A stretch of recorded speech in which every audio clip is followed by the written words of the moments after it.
Thinking Sideways is not brought to you by Mailing Potatoes. Instead, it's supported by the generous contributions of people like you, our listeners, on Patreon. Visit patreon.com/Thinking Sideways to learn more. Thinking Sideways. I don't understand. Does not compute. You never know. Insufficient data to formulate a reply. What? Stories of things we simply don't know the answer to. Hey everybody, and welcome again to another episode of Thinking Sideways. I am Steve, as always joined by Joe. And Devin. And once again, we've got another mystery. What? Oh, she had We another do. one. There's a couple more left. Yeah. This mystery was suggested to us by Brian on Facebook. Oh, God, it was like a year ago. And weirdly enough, as I was doing all of my research, suddenly there was a resurgence, and we must have got another 3, 4, 5 suggestions. I in the think last week. I said to someone recently, you know, sometimes we find ourselves in a situation where somebody suggested something that we're literally about to record. I'm not saying this is one of those situations, but I'm not saying this is one of those situations. Because sometimes we just have to say, okay, yes, we're doing it. I'm sure you made their day anyway. Oh, maybe. Probably not. Maybe. Probably. Maybe they don't care. Maybe not. Maybe they Yeah. don't. Yeah. It's a mystery. Yeah. What are we covering next week? That right That there. one, That's yeah. what we're covering. I'm on it, man. Awesome. Yeah, we need a short episode. We Okay. They're all Well, short. Today, what we're going to be talking about is we are going to be talking about the death of writer Danny Casolaro and his investigation into what he called the octopus. He's not the only one who calls it that. No, By the the way. term of the octopus has been around for quite a while. Yeah. He really liked the octopus, and I'm going to warn everybody to strap in. This is kind of a 80s history roller coaster. Mm-hmm. We're going to go through a whole bunch of stuff, so get your pen, get your paper, take notes, because there'll be a quiz at the end. You're going to be glad you did it. No, you're not. Where's your pen, Devin? Come on. I know. I'm not taking notes. I have notes in front Look of me at already. Joe. He's all ready. Yeah, he always does that, though. Got my notes. Got my flashlight. Got my saber. So let's talk about Danny for a little bit here. He was a freelance writer at the time of his death, which was in 1991. He wrote for, during the 80s, he wrote for a number of tabloids and some other different magazines. And then he got on at Computer Age Publications, which reported on personal computing, which this is the 80s. Computers are awesome and cool. And there's even today, tech writing is a big thing. Oh, yeah, Oh, yeah. huge. Yeah, he worked there for a long time until he became part owner in the publication, until he sold off his portion of the company in 1990. Decided, I guess, I don't know why he did that, but he'd had enough, wanted to move on, which we all do with jobs. Yeah. Could be. I guess it's interesting that he wouldn't retain his ownership of it, though, despite not writing for it. Yeah, it's Seems almost like it'd be easy income. He might have wanted some cash. Yeah. Well, here's the thing is, actually, I think I remember reading that the value of the company was going up, and it looks like he saw it as a bit of a cash cow. Hey, I'm gonna take the money and run before this bubble bursts. Mm-hmm.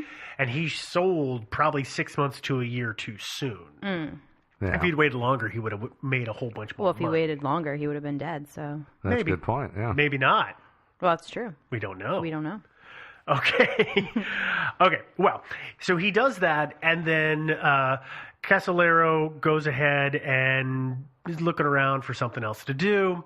Reportedly, he talks to another friend who is also a journalist in the same field, and says, hey, I want to get back into writing. I want to find a good story. And this friend suggests that he look into the Inslaw case, which at the time had been going on for a decade. It's totally forgotten to history, I feel. The Inslaw case? Yeah. Really? Like, I don't hear people talking about it No. in the way that people talk about a lot of other stuff, which is kind of scary because it was kind of a big thing. Several was. decades. That Yeah. went on for a long time, and frankly, I got to tell you, it's hard to understand. It's really hard to get a handle on the Inslaw case. It is a muddy, muddy mess. And we're going to go into, at least to a certain degree, the case. Yeah. But I do want to stick just kind of with Danny here. So he looks at it and he says, hey, this is right up my my alley because the Inslaw case is all about technology. So he goes ahead, he starts doing his investigation, and he started it not too long after he had sold his portion of the publication. So it's in 1990 he starts doing this work. It didn't take too long in his investigation, though, for him to start seeing, and I'm using air quotes when I'm saying seeing, or his sources to start telling him about a lot of crazy connections to the Inslaw case. They were really, they seemed coincidental. Does that make sense? I mean, you two know this, but it seems coincidental, and then it just kind of grows in spider webs. Well, I think it's one of those situations, right, where if there was one coincidence, you'd say, oh, that's just a coincidence. But when there's 10 coincidences, you start to think, okay, that's a lot of coincidences to just be coincidence. Yeah, well, it's just... right? I mean, that was my sense, was that it was just kind of... Yeah. If it had just been one or two things, it would have been nothing, but it was not one or two things. Yeah, similar name. The same name pops up in this and other areas, that kind of thing. Yeah. That's kind of what the connection is.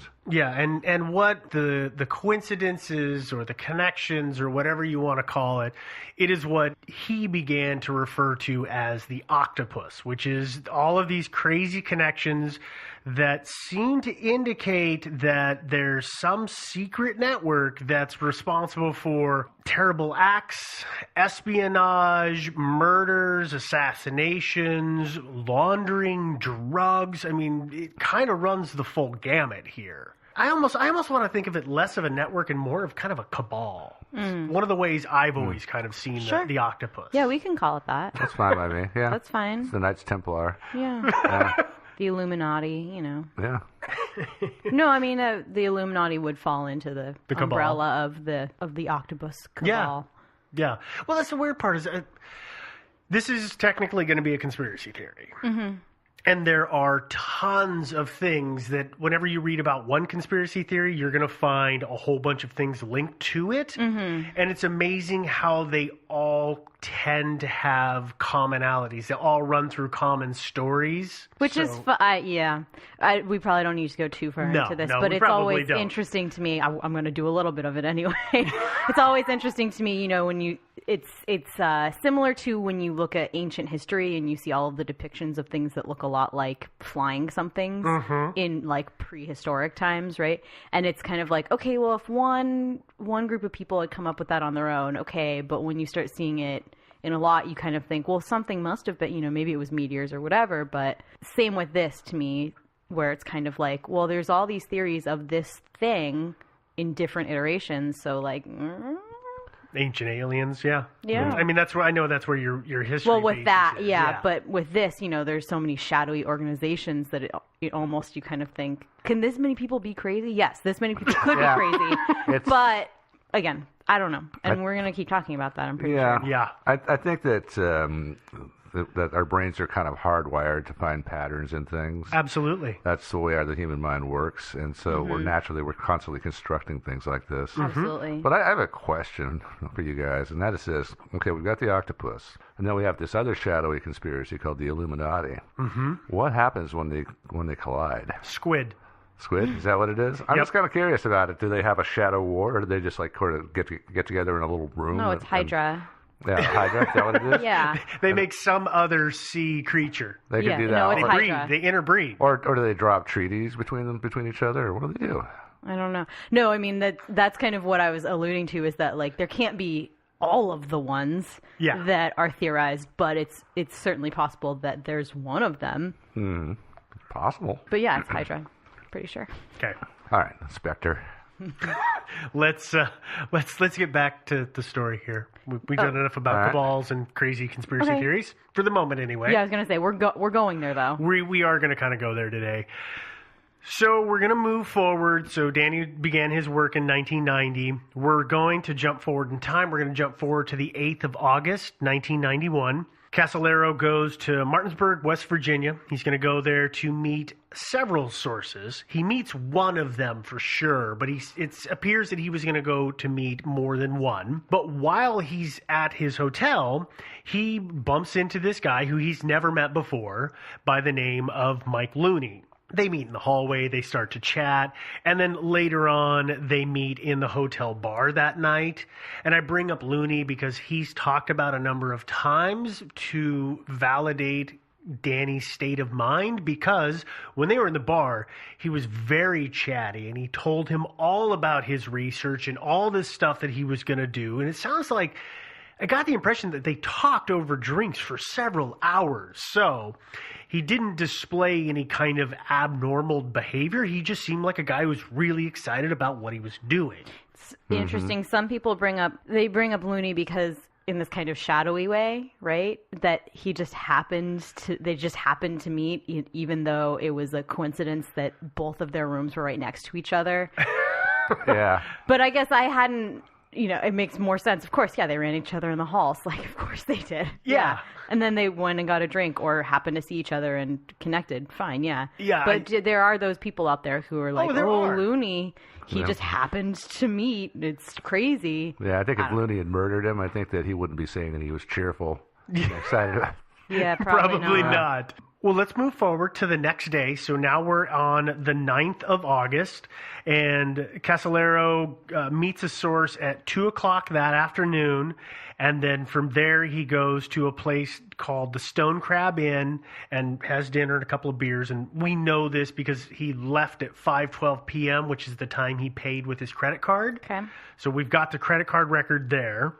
He then went to a payphone and called his family sometime around 6 o'clock to say that. Yeah, went to a payphone. It's 91. Yeah, I know. Yeah. Still payphones. He went to a payphone and he called his family because they seem to have had a standing thing where they would do dinner together, and he was notorious for bagging out. So he was calling to say he wasn't going to make it. Where did he live? Oh, it's Virginia, McLean, Virginia. Oh, okay. So not that far. Not too awful far. Okay, yeah. So it's reasonable that he could have been trying to get home. Yes. Okay. So, like I said, it was about 6 o'clock that night that he made the call. Okay. He then disappears from the radar for about 4 hours. He shows up about 10 o'clock that evening. So it's 10 o'clock at night. He's seen at a convenience store, which is, it's either next door, it's right next door to his hotel. I think he was staying at a Sheraton, if I remember correctly. Yeah. He goes in, he wants coffee, he has to wait for the coffee to be made, gets a cup of coffee, and then he walks back to his hotel. Interesting. I'm sorry. Oh, no. It's just interesting to me. Most hotels in the lobby have free coffee, especially Sheraton's, 24 hours a day. So it's interesting that he felt like he had to go to the convenience store to pay for coffee instead of just walk the extra couple He might not yards. have liked the coffee they had. Yeah, I mean, it wasn't good, but Or they is might not convenience store coffee going to be that much better? Well, no, realistically? Sheraton, most hotels have coffee out till a certain point in the day, but do they always have coffee available? Not always. I guess that's fair. Okay. I just always assume they have coffee in the lobby because, if you get in late and True. whatever, Yeah, leave but early. You're leaving early, yeah. I don't know what he was doing drinking coffee at 10 p.m., though. I don't know, because it's a little weird. He's going to stay weird? up and write. I mean, it makes sense to me that especially if he had met with a source in that 4 hours, which is totally possible that he did. Or Well, he met a source at 2 o'clock. right, but that it's possible that he had another source that he managed to meet with in those 4 hours that he went missing. Maybe, suppose because he that's did fair, have yeah. a source that bagged out on him on the day before. Yeah. On the 8th, he was supposed to meet a source who just flaked on him. Right, and I wouldn't necessarily come forward if I was a source that was giving information about something like this and had seen him in those 4 hours and then he showed up dead The next reasonably day. close after that. Yeah. I wouldn't necessarily be like, oh yeah, I was with him. I was with him for those 4 hours. Probably not. But it makes sense to me that he would be going back to write, that he would be inspired, or even if it was just based on the source earlier, that he would be trying to stay up and collect his thoughts and all of that stuff. Maybe. Yeah, I don't know. I mean, it's buy that, peculiar because, when he was at the Stone Crab Inn, he ate dinner and he had a couple of beers. I think it was Bud Lights or something like that he was drinking. So he's drinking a couple of beers and then 4 hours later he's having some coffee. So, I mean, I can see why he's waking himself I up. do But it's that. just... Do you not do that? No, How once old I start was he? drinking beer, I don't start drinking That's coffee. me. When I'm in How beer old was mode. He was in his 30s at this Oh, okay. point, so it wasn't like he was a young guy. Sure. I don't know. That makes sense to me. Okay. Well, Or he was trying to sober up. Or... We're going to move past that. No. And we're going to move to the next day, which is August 10th. It's 12:30 in the afternoon, and the maid enters his hotel room, and she finds Danny dead in the tub. Sorry to keep interrupting. When was he meant to check out? Do you know? I don't. I never have seen that anywhere, to be honest. I I've done hadn't either. Stupid amount of reading on this, and I have not seen anywhere that ever said he was expecting to check out at. Yeah, I haven't either. It's maybe that he wasn't expecting to check out for another day or two. I don't know. Yeah, I don't know. But the thing is, the maid comes in. She finds him in the tub. His wrists have been slit. The place is covered in blood. The bathroom, it's all over the walls, the tub, in the water, all over the floor. There's towels soaked in blood underneath the sink. Like, it's not a pretty scene. Under the sink on the floor? Yes. So it was just like it wasn't pedestal like a cabinet kind of situation is what I got the impression. So there could have been towels on the floor that the blood soaked into. Potentially, yes. Okay. Yes, that is absolutely a possibility. Okay.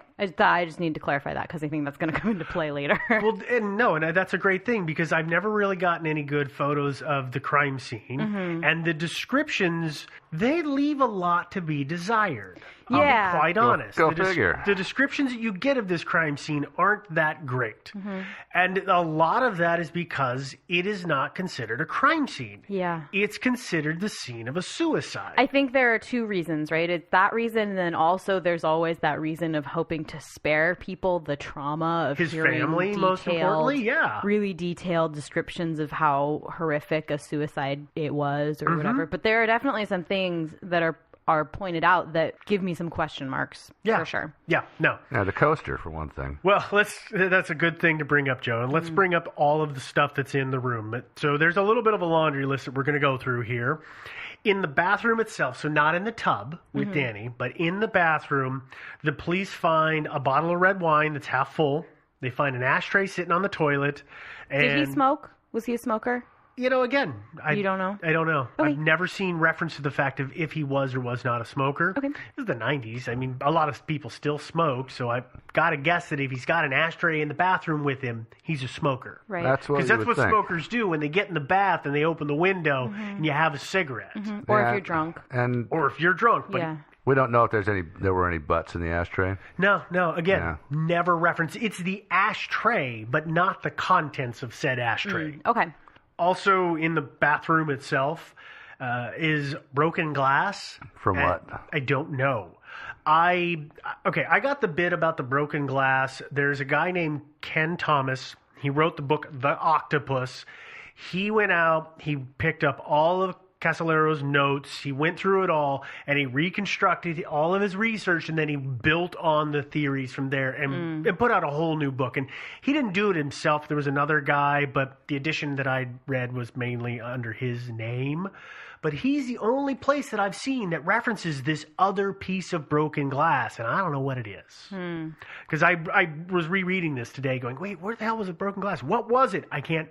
All it is broken glass. Probably. Well, hotels in the bathroom, they usually have a couple of glasses in and there. That's what I have to guess it is that he knocked over the stupid, cheapo hotel glass. Well, it's hard to tell.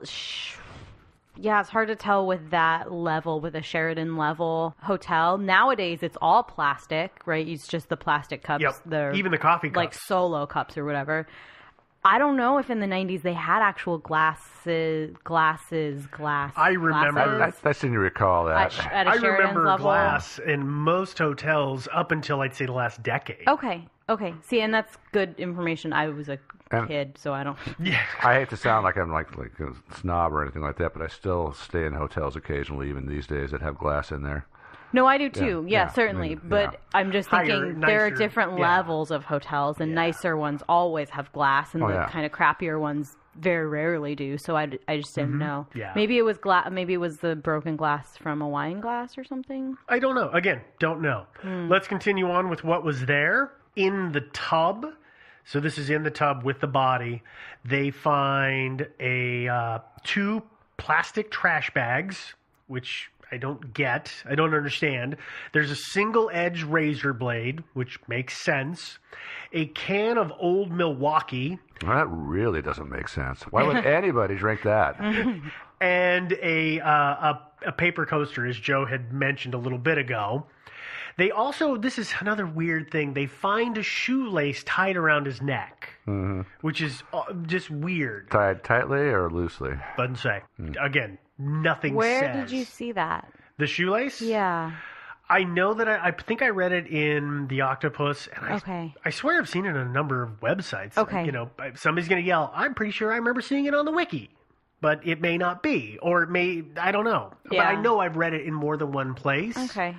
But it could have just been a necklace. I mean, I've seen guys with necklaces that really kind of look like shoelaces. No, No, it was a shoelace. Okay. The terrible thing for the investigation here is, of course, that what do the police do when they get there? They drain the tub. By the drain the tub, I mean they pulled the plug. Why? They don't save any water. Why? They don't strain it to try and catch anything. Don't know why, other than they just went, he did it himself. Why would we bother? Or That's maybe. the only thing I can Or they're under the pay of the octopus. Exactly.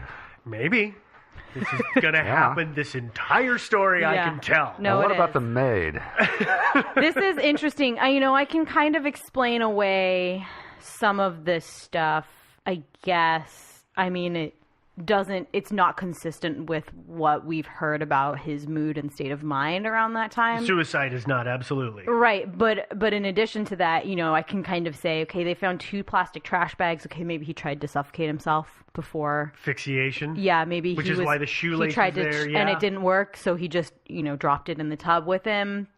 I don't know about the coaster. Maybe the coaster was on the, I'm sorry, I'm just going there. Sitting on the edge of the tub? Yeah, maybe it was, with the beer and that he flailed after he cut himself and accidentally knocked it in. That could have been the source of the broken glass. He's got a glass of something sitting on the edge of the tub on the coaster. And the beer can, apparently. I guess, or maybe, yeah. but maybe he didn't want to drink out of can. I know people who don't drink out of cans. They don't want to drink out of cans, so maybe he had it in a glass and was pouring the can into it. I don't know. I don't know either. It's I just confusing. think that was the first place my mind went to when I heard about the plastic bags was, oh, well, he probably was trying to asphyxiate himself, or somebody was trying to make it look like he asphyxiated himself, or somebody did asphyxiate him, and then cut his wrist.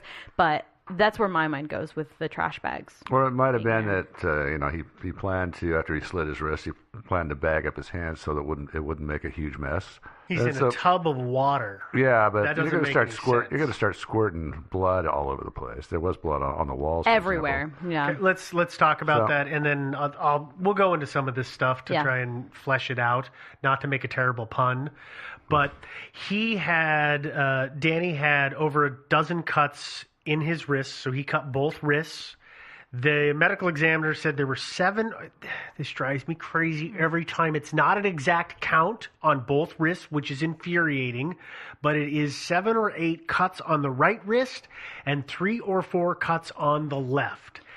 The medical examiner also said that the cuts were much deeper than you would normally see in a suicide.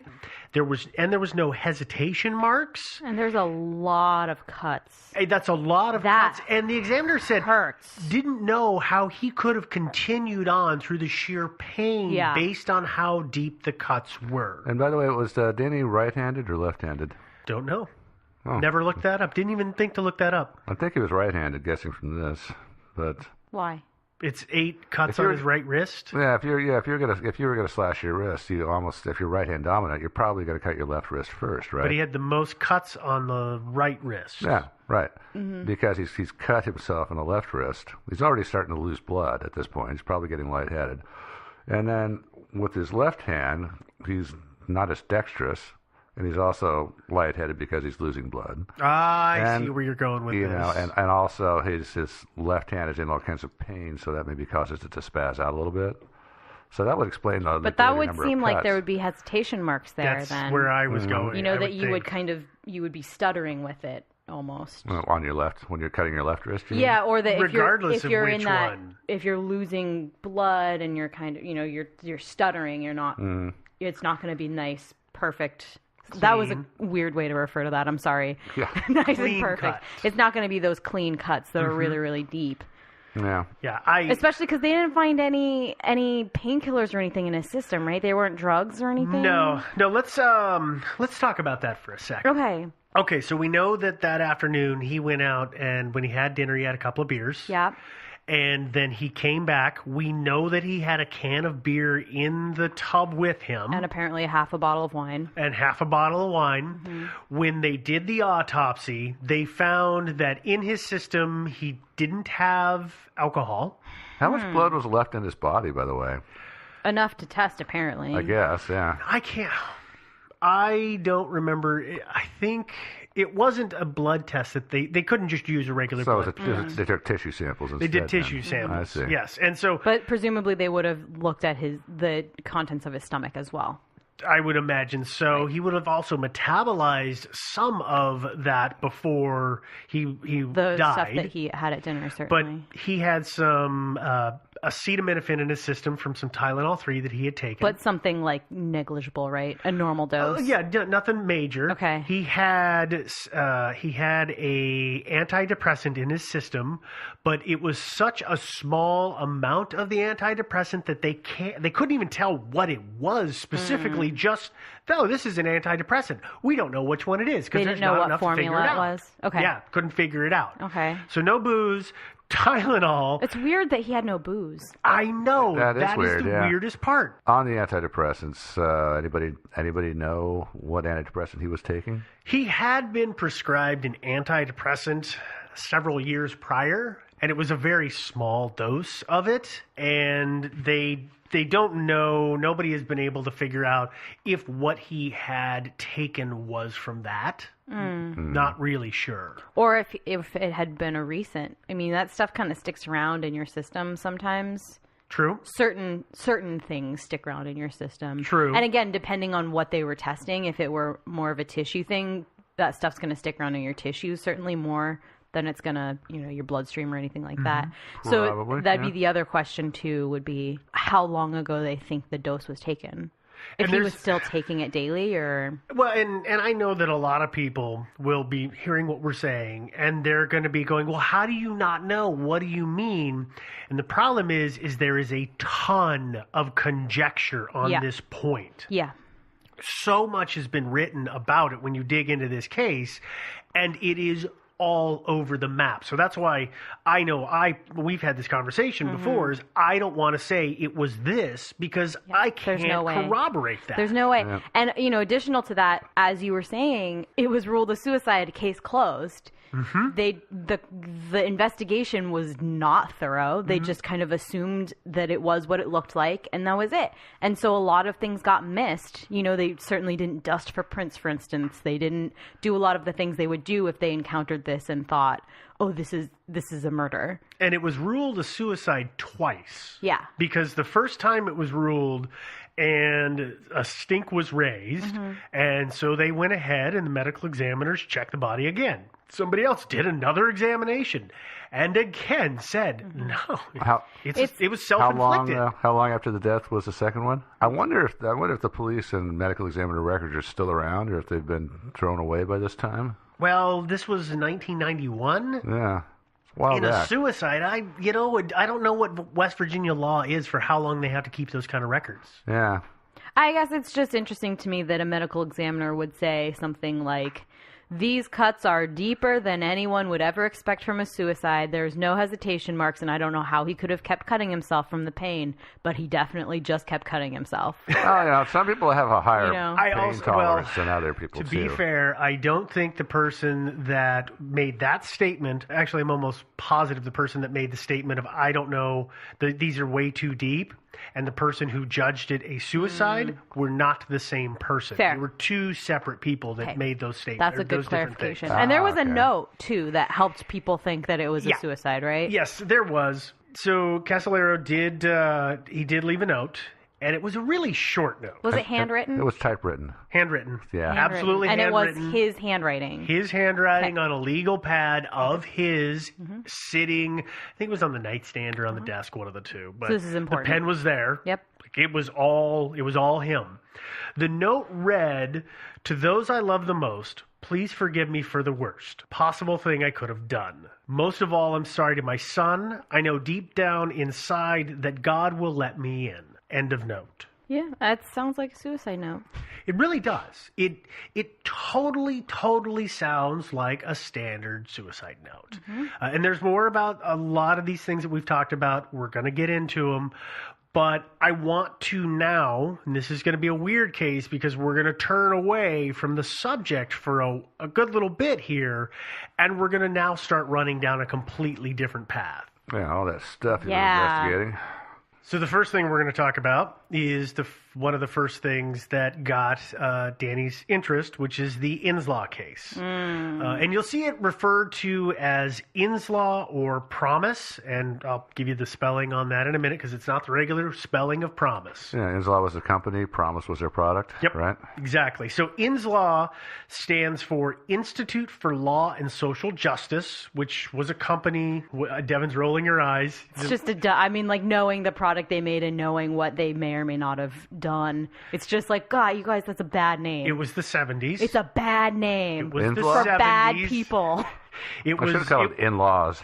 Yeah, it should have been in-laws. It was a company that was started in 1974 by a guy named William Hamilton. He was a former NSA employee. He also evidently contracted with the CIA for a while. When he got out of the government sector and he started his own business, he created a piece of software which he called Promise. Promise stands for Prosecutors Management Information System. It's a people tracking program. Okay, I'm gonna just try and summarize this the best way I can in the simplest language because this piece of software is kind of complex. Basically, every legal arm would use a different database and have people logged in it. And in the 70s, those things were not connected in any way, shape, or form. So if the FBI wanted to look for you, they couldn't look in the local law enforcement database. They had to call or or send a letter, or whatever. Promise was a way to connect all of those databases, regardless of what their OS was. Apparently, I get the feeling that is because there was very simple OSs. These things still worked on computers that were the size of bookcases, big bookcases. Yeah. So it wasn't the most evolved computer. I mean, we're still talking about the late 70s. Yeah. Computing Yeah. is not amazing yet. Yeah. I got to say, as a former coder, I'm kind of amazed that anybody could write a piece of software that could actually do this. You know? Well, yeah. I mean, leave it to a former NSA agent. Yeah, I Let's suppose be so. fair. I mean, really. No, however they went about it and made that work, it is an amazing accomplishment. Yeah. And then they upgraded it, right? They managed to upgrade it through a lot of iterations. They did a lot of things. So first off, what happens here is before we get to the upgrade is you need to understand that Inslaw was essentially funded because it was a not-for-profit company, basically funded entirely by the Law Enforcement Assistance Administration, which is a government body. It doesn't exist anymore, but that was the government body that paid all their bills. Well, some copyright rules went into effect on the 1st of January 1978, which said that any and all software created prior to that date was in the public domain, but any software created after that was not in the public domain. But, I mean, you could sell it and license it, but you just couldn't take it and use it. That makes sense. It's keeping up with the times. It is. You Well, know? this and what I'm about to talk here, we totally understand this today because this is how software works now. But this is not the way nobody understood I shouldn't say understood, but they hadn't gone down the road yet to know what this was going to look like in terms of selling and licensing software. Right, because it was also new. Very new. Yeah. Yeah, it's like the debate. I would frame it like the debate with 3D printing right now. Mm-hmm. You can go out and download the 3D printing matrix for like almost anything, and pretty soon that's going to have to start being regulated because you wouldn't download a car, you guys. You wouldn't, right? It's going to be kind of hard to regulate that, though. Certainly, but there will be more of a process probably for that. Which is similar to this. And I want the feds to know that I have not 3D printed any guns. No, or cars. Yeah. Or cars. Or cars. Yeah. Or cars. A computer or two, but nothing else. Nothing else. Nothing Yeah. else. Anyway, that's how I would kind of frame it, is there's always that new horizon. Yes. And the And they laws were on the beginning are of it. pretty slow to catch up to that usually. This is when it caught up. Yeah.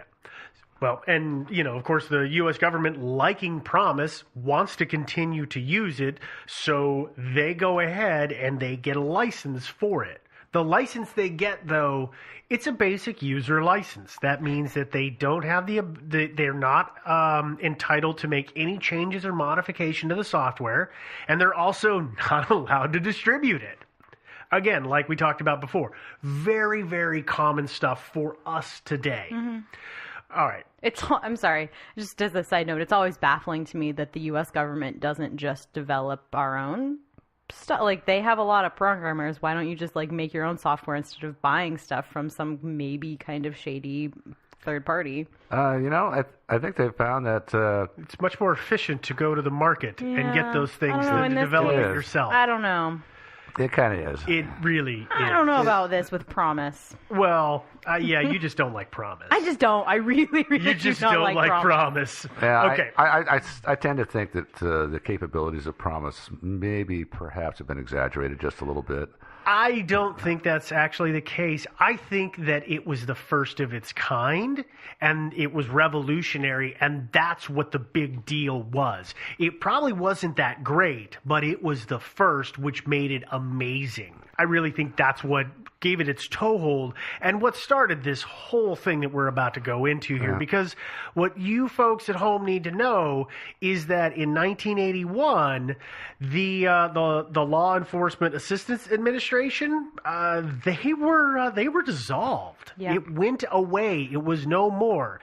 At which point, Inslaw realized that they needed to make money, so they went from a nonprofit to a for-profit model. And at the same time, they upgraded Promise to Enhanced Promise. Great naming there. Creative.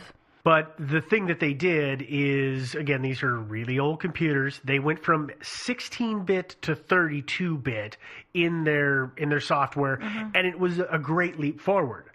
Again, U.S. government, this is awesome. We want it. We're totally going to make a contract with you, which they do. They make a contract that is worth $9.6 million In 1980 money. And they're going to pay that money out over the course of 3 years to Inslaw. Now, and this is the thing I don't quite understand, is that Inslaw, they're not just buying the software, they're paying them to develop the software, correct?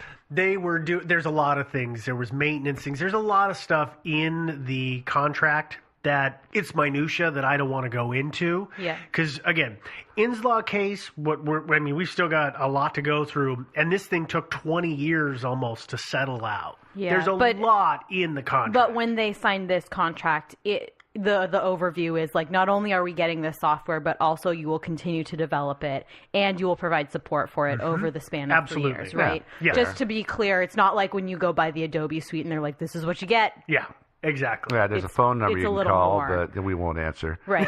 But, yeah. Or you can click on the chat button, but by the way, all representatients are busy because there are no representatives. Yeah. Yes, Yeah. that.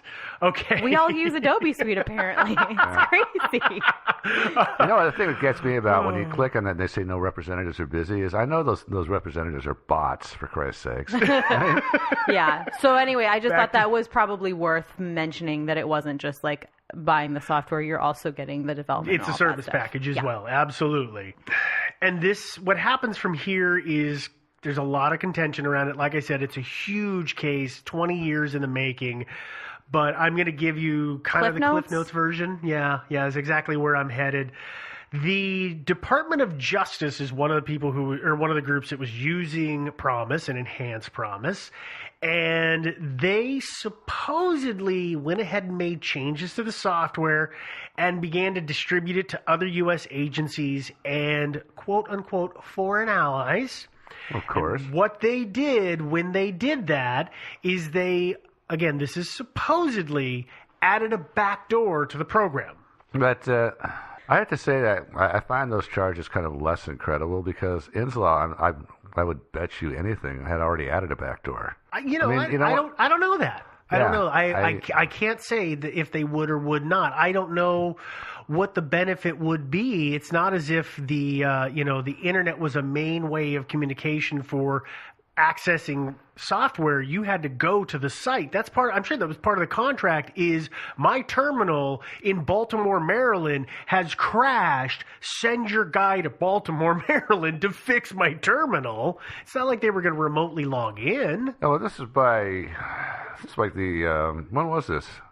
This all it began in 81. 81? Okay, so the DARPANET was already up and running, it was, correct? Yes. So they would have been able to. They would have, Yeah. but I don't know that they would have needed it. I mean, I really get the feeling that they wouldn't have been doing it remotely. But I don't know the technology well enough to say that with any degree of certainty. It's hard to remember back exactly when did this start happening and when did that start happening. You know what I mean? Oh, yeah. Yeah. It is. When was there internets? When was my first computer? When was that? Mid 80s? Your first computer? Something like that. I don't know. I think we had a computer when I was growing up, and the way that we accessed was AOL. Mm-hmm. Oh, no. It was Netscape first. When you had to log on only to do certain things, we had Netscape and we had AOL that you had to have the disk for. Yep. Because they always sent you 100 of those a year in the mail. Mm-hmm. Yeah, but you had to have the disk, and you could only log on to for so many hours. Yeah, or something like that, and it all tied up the phone line and all that stuff. But it's the backdoor thing is so troubling to me. It's so troubling to me, and it's either with actually it's more troubling obviously if Inslaw they just had that programmed in.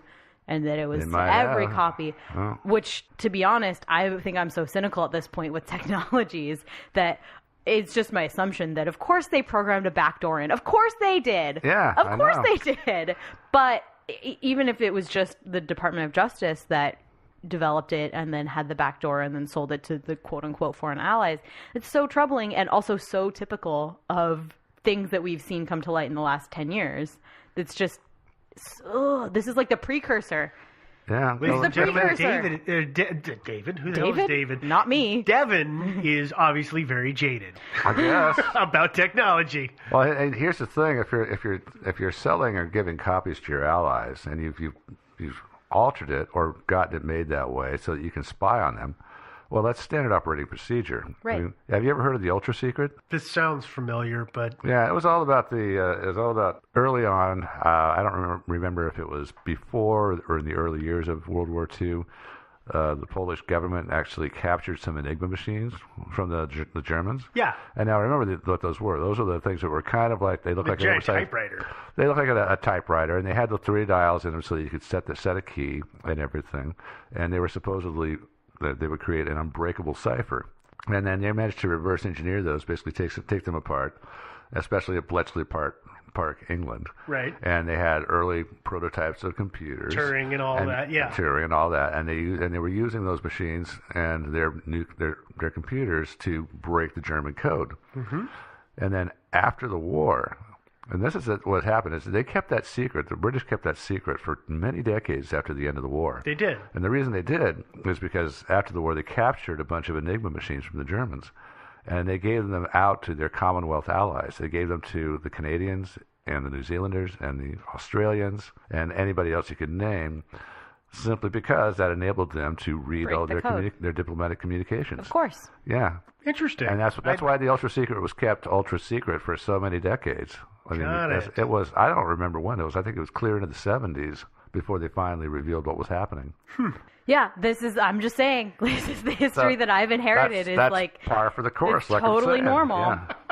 And then, growing up with the whole WikiLeaks revelations and all of that stuff, you just you just assume this is what's going on. So for me, this is the the genesis of that almost. Got it. Well, let's go ahead and tell everybody what happens. Oh, yeah. I guess we're kind of you want to jumping hear forward. about that? We just kind of go down a side road. I think It's related and it makes total sense. And I'm glad we went there because I wasn't sure where that was going at first, but it totally made sense. No, we're there, yeah. But let's continue on with Inslaw because and this is I know that steam is going to come out of your ears here in a minute, Devin, because I know that you hate this. But what happens is not too long after, like within months of this contract and then being signed and the program going out, the U.S. government begins to withhold payments to Inslaw. They make all kinds of claims of breach of contract and all these problems that are going on. The court case begins. The court case begins in the early 80s, and eventually it drags on for so long that Inslaw runs out of money to keep going, and so they try to file for bankruptcy, and they want to file for Chapter 11 bankruptcy, which lets them simply stand their debts off and restructure. Well, somebody has a friend at the IRS, I think it was the IRS, and they were pushing them to go into Chapter 7 bankruptcy, which would have liquidated the company. So there's some hinky shenanigans, backroom weirdness going on. Long story short, eventually in 1998, the ruling comes out and the U.S. government has to pay nothing. They win the case. Yeah. Takes almost 20 years, but they win the case against Inslaw, and they're off the hook. I still don't quite understand their case against Inslaw. It's like, because there was like... I don't get it, Joe. I don't want to go too far into it, the really. Cliff notes of it would be the DOJ got a software from Inslaw. They modified it and then sent it out. And then I think their modifications didn't work super great. And so they said, oh, hey, Inslaw, you sold us some faulty stuff, so we're not actually going to pay you anymore. Yeah, no, we're not going to pay you. And Inslaw said, no, you altered it. So, we're not going to guarantee your alterations to it. Yeah. And then that was the case. And, of course, shockingly, the Supreme Court was like, oh, yeah, no, absolutely. The This one didn't even get to the Justice. Supreme Court, I don't think. I think it got to the Court of Appeals Oh. as far as it went. Sorry. Okay, so whatever court it made it to, shockingly, the U.S.-run court allows the U.S. to win. Oh, what? No, no. Of course, the government didn't do anything wrong. No, of course they didn't. They don't owe you anything. Yeah, I know. Well, that's a good reason to not give these people too much power, huh? Yeah. So, well, Weird. if this kind of case really gets you going like it does Us. you two, I wasn't this This upset is why about you it. got to do it, because we both were like, this is going to be a 5-hour episode if I do it. If you this stuff really gets you going, though, there is tons of information out there about this case. It's super interesting, but it's huge. Can't say how accurate all that information is. Yeah, well, it is court cases. So there's more stuff, right? There's more stuff. So mysteries. let's keep moving forward because we are only on step 1 of 7. Oh, So what else was he investigating besides? Okay, Inslaw? well, yeah, let's before we get into the next link in the chain, I want to talk about one of Casolaro's sources, and that is a guy by the name of Michael J. Riconoscuto, a.k.a. Danger Man. can we just call him Danger Man for the rest of the time? Well, Yeah, it's what if you I read like in that, Danny's yeah. notes, that's what he called him. Oh, we can call him Danger Man from here on out. We may as well. because that's way easier to say. Yeah, it is. Okay. Well, Danger Man was a whistleblower on the Inslaw case. And he's in jail now, isn't he? Surprisingly. He is. He claimed on record that he was the one that had programmed the backdoor into Promise at the direction of the U.S. government. And, of course, Danny talks to him, and Danger Man tells him a lot of things. Danger Man tells anyone who will listen to him a lot of things. He says a lot of things with a high degree of certainty and Yeah, he really knows what he's talking about. Like, he is confident in the things that he says and shares. That's all you have to do to fool most people, though. Well, That's a good here's Just be point. confident in what forceful you're and saying. confident. Yeah. here's the problem. He really got Danny going on a lot of the things that he shared with him. Evidently, they spent a lot of time talking. But as Joe said, Danger Man is in jail. Yeah, surprisingly. Yeah. He went to jail. He was squealed on arrested Insula. 8 days after coming forward as a witness in the Inslaw case. He was arrested for possession of methamphetamine and methadone and was charged with 10 different counts It's a related setup, to man. drugs. It was a setup. Obviously, they were trying to keep him quiet. He says it was a setup. By the way, just as a fun little bit of things that he's claimed, Yeah. he went to jail in the 80s. Okay, he's been in there for a long time. He claimed that he had knowledge that 9/11 was going to happen and had his lawyers reaching out to make contact with government agencies, but they didn't listen to it. Since the 1980s? Well, he made contact just before 9/11, months ahead of And time. he knew that 9/11 was going to happen because how? I don't know that. Yeah. Nobody seems to know that. Yeah. We don't know how he gets his information. Well, He just seems to have a lot of information. got a direct line to God. Something. Yeah. Okay, well, that's Danger Man, and Danger Man is going to come up a number of times in our story, so I wanted to bring him to everybody's attention. Okay. Let's go to a completely different thing, which is the Cabazon Band of Mission Indians. They're American Indians. Their reservation is in California, and it's near Coachella. Of course it is. Yeah. All right. Which everybody knows where Coachella is. Yeah. Well, it's Riverside County. All you have to do California. is find the white girls in weird rave wear. And Okay. People probably know about this tribe of Indians in this country without knowing who this tribe of Indians are. And there's a really good reason for it. In the 1980s, the Cabazon and there's another tribe, the Morongo. Really hope I'm saying that right. They were on a completely different reservation. They both had small bingo parlors on their land, and the state of California came in and said, "You are violating gambling laws, and we are going to shut you down." And they said, "Screw you, this is our land." And that's exactly what they said. And they went to court. And in 1987, they won against the state of California.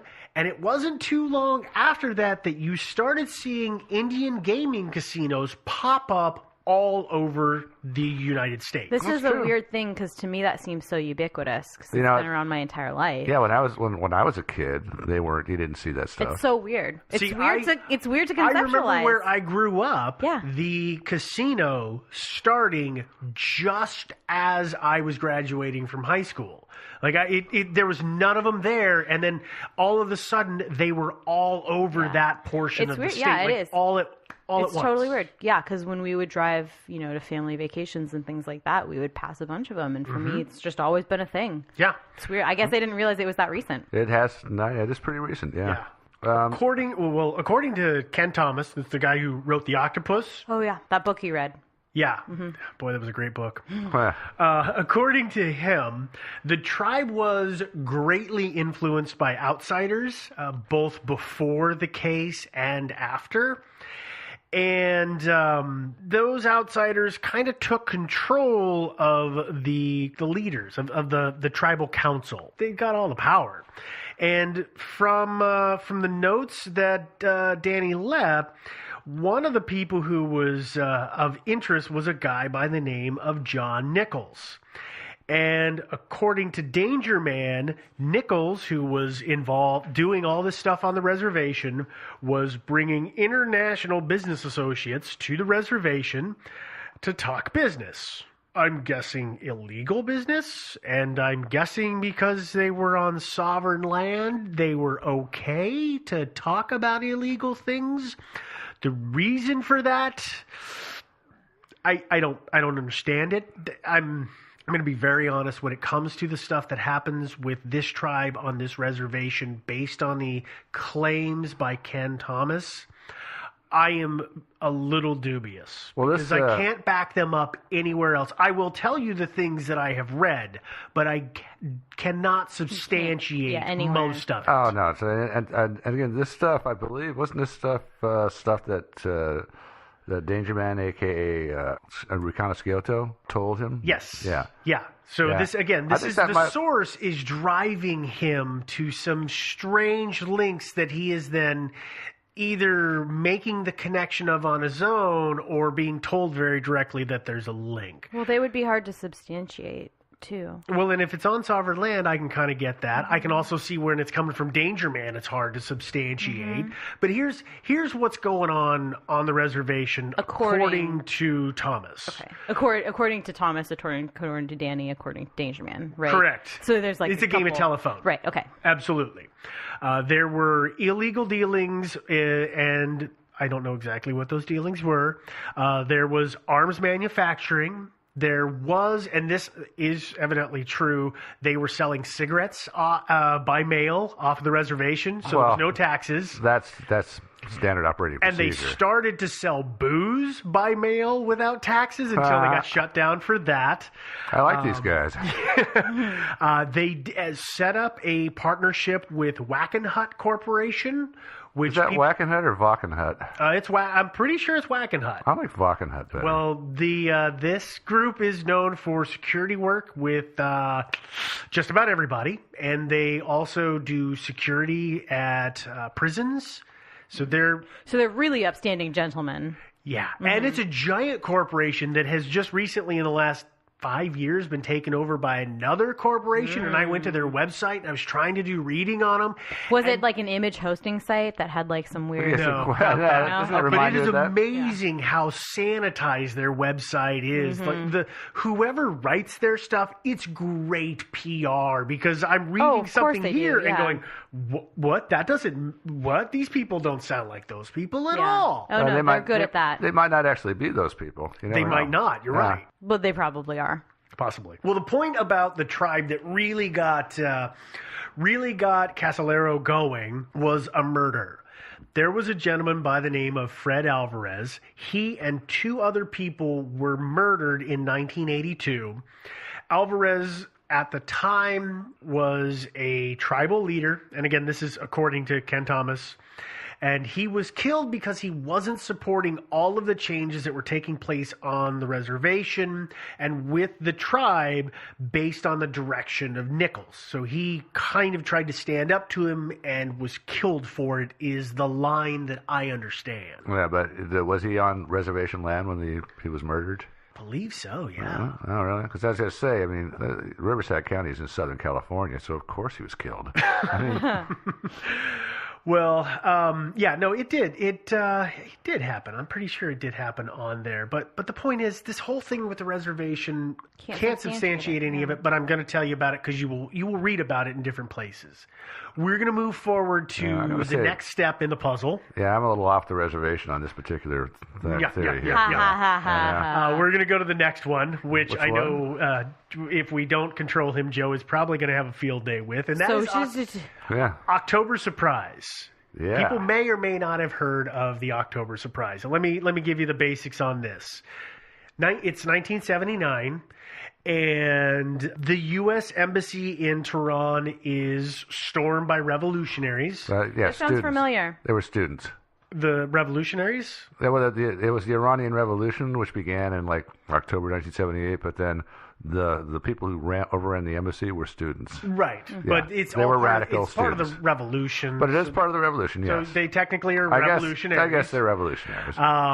American diplomats are taken hostage at this time, and it's November 4th, 1979 is the exact date. Seriously, this sounds so familiar. Yeah. Well, that is probably because you are familiar with the story because of the movie Argo. Yeah, Argo. With Ben Affleck. Something yourself. Yeah. Which, I don't know. Why is it I always have references to Ben Affleck movies? You just like him so much. Love him I really so do. much. It's You're in love weird. with him. Yeah. I know. Okay. You keep talking about Batman versus Superman. You won't shut up about it. Okay, well, so these people have been taken hostage, and this is where the surprise portion of the story comes in. Because if you remember U.S. history, you will know that 1980 was a presidential election year, and Jimmy Carter was running against that silly actor, Ronald Reagan. Yeah, who knows who that guy is? Yeah. He was the governor, former governor of California. Mm-hmm. Well, in a bid to stop Carter from pulling the political version of a rabbit out of a hat, according to the conspiracy of the October surprise, what the Reagan campaign does is they get a hold of the Iranians and they say, hey, don't release those people no matter what. And that way Carter can't come out as the hero and cinch the election at the end, which would be in October, which would make an October surprise. I guess I would, not to... Yeah, go ahead. I'm going to lean into it. I guess the argument there would be then that Reagan was already selected by, if we're talking about it, there's like this weird octopus thing, right? That the octopus had already selected that Reagan was going to be president, and therefore supported. Or hated Carter so much they were willing to. But yes, one or the other. But it's the same thing either way. But I mean, these alleged contacts between the Reagan campaign didn't take place until they didn't start right after the hostages were seized. We're talking like late summer. Right, but when it was clear that if Carter was able to negotiate the release, that he would become president again. Because he would be the hero. He would. But here's the thing: is that Carter probably would not have been reelected even if the hostages had been freed. If they'd been freed early on, then yeah. But this thing drug on and on. Right, but I just mean that. The theory is that if Carter had that is the basis of the October surprise theory. Is that if the hostages had been freed, let's say in October, then months beforehand, well. A month beforehand, something like that. Somewhere in that time, he would have been. Yeah, exactly. But no, he would not have been. I'm pretty sure. Okay. Because here's the deal: Carter almost certainly wouldn't have been reelected anyway. Because the thing about it is that the hostages are freed, but that doesn't make the thing about it is it grated on the American people very much that this thing went on, and Carter was not able to do anything about it. 444 days. It did, yeah. And, you could argue that his hands were kind of tied. That's fair. But, the hostage thing doesn't just go away if the hostages are released. The other thing is the economy was in the crapper. The Iranian Revolution had caused oil production to drop worldwide, which had caused oil prices and gas prices to go up. There were shortages. There were gas lines at gas stations. In the year 1980, the average inflation rate was 13.5%. Unemployment was really high. Carter was not going to win that election. It was bad. But here's the deal. If you want to read some really good research about the October surprise theory, read a book called Guests of the Ayatollah by Mark Bowden, who you may have heard of one of his books at least. He wrote Black Hawk Down. Yeah. Oh, okay. Yeah, great book, by the way. And Guests of the Ayatollah is really good, too. Mm-hmm. And he went to Iran, and he interviewed tons of people, officials, and a lot of the students that were hostage takers and everything. And he asked them about the October surprise, and they all laughed. They all just said, no, our motivation was not anything to do with the Reagan campaign. Our motivation was we really hated Carter's guts. No, and they did, and it's not rational on their part. But for them, this was Bowden's words. For those people, Carter was the personification of the great Satan. For that reason, they hated him so much that they held on to the hostages until Inauguration Day. When Reagan was inaugurated, they let the hostages go because it was a final insult to Carter. A final thumb in his eye. Yeah. And last of all, they really loved the idea, before and after the election, they really loved the idea that they were the force that was toppling the leader of the free world. Yeah. And they kind of got him, they really liked that idea a lot. I think there's definitely something to be said for movements in general. The people who are on the ground, the boots on the ground, saying like, no, we're empowered by this thing. But if there's something that is managing to control the way that those boots on the ground are viewing whatever issue they're protesting or whatever, I think oftentimes that it's not recognized, right? So it's totally possible that in situations, right, you'd be like, well, that's not our motivation at all. It was this thing. But it was like, well, but where did you hear that it was that thing? I'm a little confused. So you're saying they were confused when they thought that No, I'm not saying that they specifically were confused. I just mean in general, those movements, it's very interesting to watch how the boots on the ground people who are actually doing the protesting and the holding and all of that stuff are influenced by. You have the impression in your brain as one of those people, because I've been one of those people who say, it's just, this is the movement and we're all there. That you're operating under versus the belief of the actual group. Is that where you're headed I guess I'm saying I'm a little lost as well. I'm you're sorry to all say. lost. It's okay. I'm saying that the people who are doing the thing, who are acting out the movement, very often are influenced by some overarching something.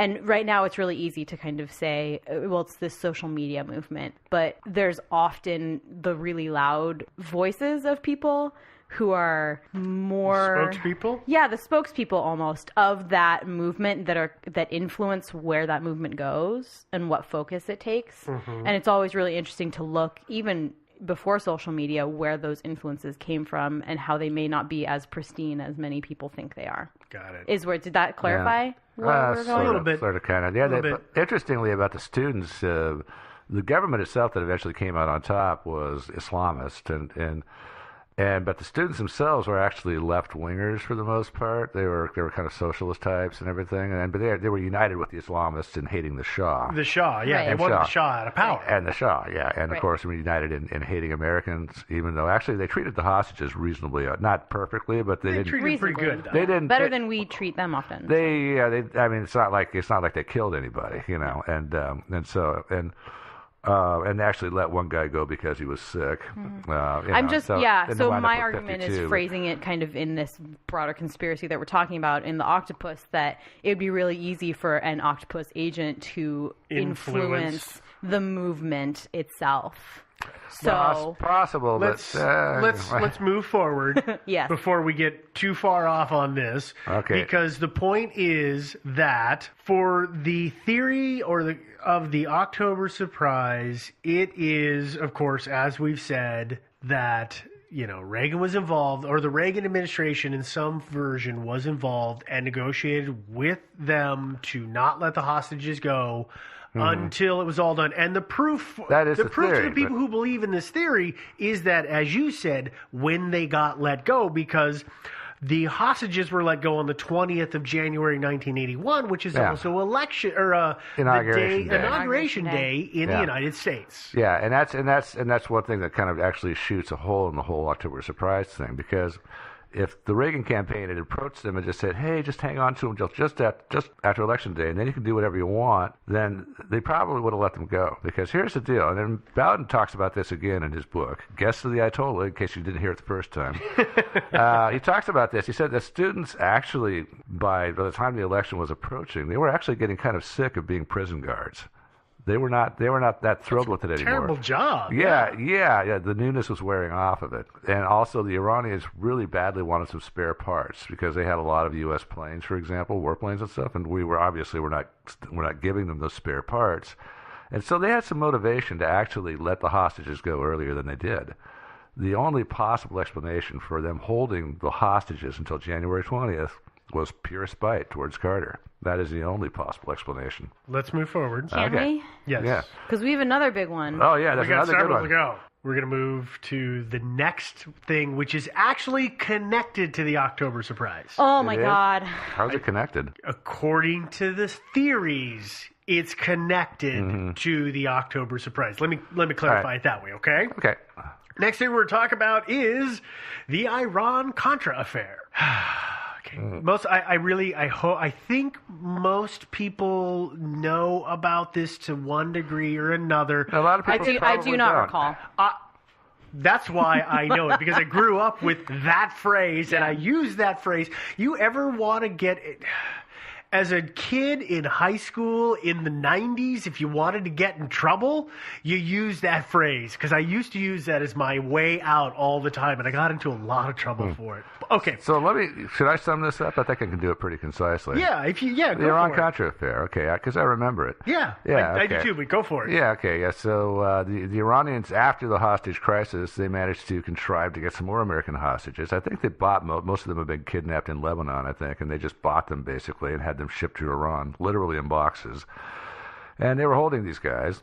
Meantime, in South or Central America, in Nicaragua, the Sandinistas came to power. They were a bunch of communists, and then an opposition group arose which were called the Contras, which were, basically freedom fighters. Yeah, an insurgency against them.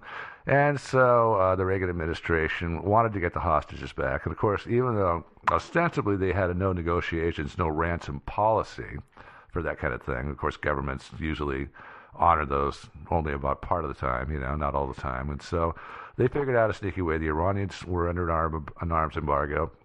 So we sold them arms and and also to get our hostages back. So they got guns, we got money and hostages, and then the funds were diverted to the Contras in Central America. So that was the whole thing. A little bit of illegality, but, they were trying to get the hostages back and all that stuff. And so it was scandalous, but yada, yada. And what people do is they say, when we talked about in October Surprise, people say that the Reagan campaign negotiated some kind of future payoff. Uh-huh. That's what the payoff was. They're saying, well, what happened in the Iran-Contra affair, that was the payoff. So it proves it anymore. It actually doesn't prove it, though. It doesn't. Because I want to point out here, this is an important point so that people don't get confused. At the time of Casolaro's death, the Iran-Contra affair was basically done and over with. Yeah, it was. So it's not as its outcome had already happened. So he knew about that. What hadn't happened was the official. You're gonna love this. Don't freak out, Devin. The official government investigation into the October Surprise, which officially said that there was officially no official conspiracy. Officially. Yeah. Officially. Yeah. But that could also be the octopus at work. I just love it when a government body comes out and says, oh, no, we didn't do anything. Yeah, I know. Right? Because that's essentially what we're saying, right? We're saying that this government body came out and said this government body didn't do anything wrong. Yeah, but of course, there were so many freaking but we do claims it. I mean, it made. happens all the But here's time. the problem with the October Surprise is, as Joe said, the facts don't substantiate it. There was No, a they lot don't. of claims Absolutely. that were made Yeah. that were bogus. Yeah, but yeah. we need to keep going. No, one last thing. The actual October Surprise theory originated with a guy named Gary Sick, who was a former advisor to Jimmy Carter. Oh. Do you think perhaps this guy might have had of an axe to course. grind? No. But yeah, and so, but also the idea that the Iranians were promised some sort of quid pro quo by the Reagan campaign. Well, that's absurd, because why would the Reagan administration bother to keep their promise? They don't need to. Nations break their promises all the time. It's true. And so their motivation, obviously, they wanted to get the hostages back, and they wanted to get some strings-free cash to give to their buddies, the Contras. That's more than enough motivation right there. Yeah. Shall we move to the next link in the chain here? Oh, I don't know. This Yeah. one's kind of boring. I don't really care about this one. Yeah. This one's boring. It'll be easy then. We are going to now move on to the Bank of Credit and Commerce International. Great name. Really, really exciting name. They're BCCI. sexy, as Joe would say. Yeah. It's a sexy name. In his hunt for the octopus, this is one of the things that Danny came across. BCCI was a international bank. It was founded in 1972.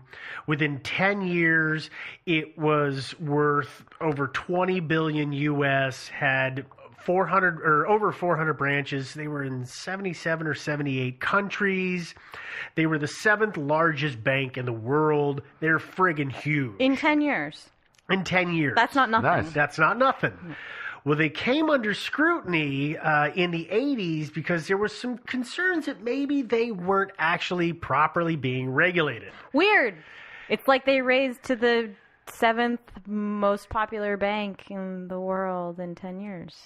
Which is very strange. So Yeah. maybe we should look into this. Not that strange when you got all this octopus money flowing into your coffers. Well, that's the thing, is that the investigations into BCCI found that there was a massive money laundering and a ton of other financial crimes being committed.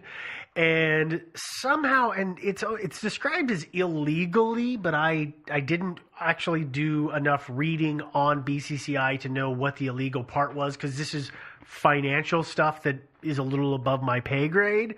But somehow they illegally gain control, or controlling interest, I should say, in a major U.S. bank.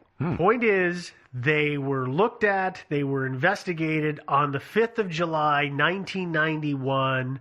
Regulators and law enforcement, they raided the bank's locations in 7 different countries all at once and seized everything and locked them down.